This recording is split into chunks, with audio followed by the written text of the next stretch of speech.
Everyone, welcome back to my channel. In today's video, we are going to talk about one of the famous, popular and the highly selling book of today's modern Nepali literature, which is a poem collection, which is a poetry collection, and that book is Sagarmatha Ko Gahirai by Nawaraj Parajuli. So here in the book, the title is Sagarmatha Ko Gahirai, which is very amusing. It sounds different. Sagarmatha means Mount Everest, which is the highest peak in the world, as we all know that. And here, the poet Nawaraj Parajuli invite all of us to know about its depth, and that is how the book set the paradise different, paradise apart, and the tone different in the entire book.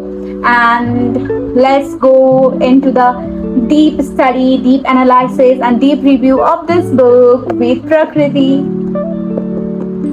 Nawaraj Parajuli is well known in Nepal as a world spoken poet. He brings rhythm, music, and performance into his poetry, making it alive and fresh. In Sagarmatha Ko Gahirai, he explores themes of love, pain, politics, society, and philosophy. And more than that, he talks about self-reflection. This book is not only a poetry book, but it is more about self-reflection.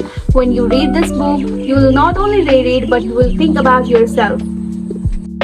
The poems of this book can be read on three levels: personal level, philosophical level, and social level. On personal level, it talks about emotions, our love, betrayal, heartbreaking scenarios. In social level, it talks about the society, the injustice, the social norms, and it questions the social norm.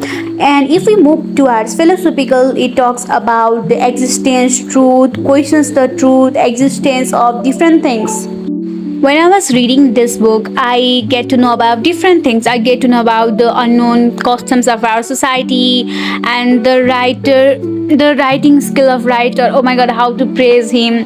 I just want to bow my head down in front of him because his writing technique is super simple, super easy to understand. But in some part, it was literal, it was philosophical, and it was difficult for me to find out as a beginner. But ultimately, the writing skill is fabulous. The strength of this book is his writing skills, the way the poetry seems alive. When I was reading that book, I felt like I'm not just reading, I'm just listening, I'm just hearing the voice of Nawaraj Parajuli. The way he beautifully presents himself in front of the stage as a soft poetry spoken one. We feel like that is spoken poetry in his book, in this book, in his poems. And we all know Nawaraj Parajuli. We may have seen him in TikTok, in Facebook, Insta, in YouTube Shorts. His favorite, his lines are viral everywhere. And when we talk about him, this book is a best book to give a tribute to him, and he has done a lot by this book, and then to enhance the Nepali literature, Nepali modern literature. It is a new way of writing that catches all the Gen Z, all the millennium, all type of people, and he is writing encourages all of us to read more and more and more and more and more. I am fan of his writing. I'm fan of this book. I'm fan of modern Nepali literature, and I hope you guys have read this book. And I would like to rate this book at a solid 10 out of 10.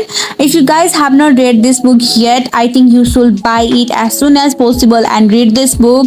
And I guess I will like to read it again and again because it made me think. And I suggest you all to read this book. And this book is a solid 10 out of 10, and the writer is a solid infinite out of 10. Thank you. Bye bye.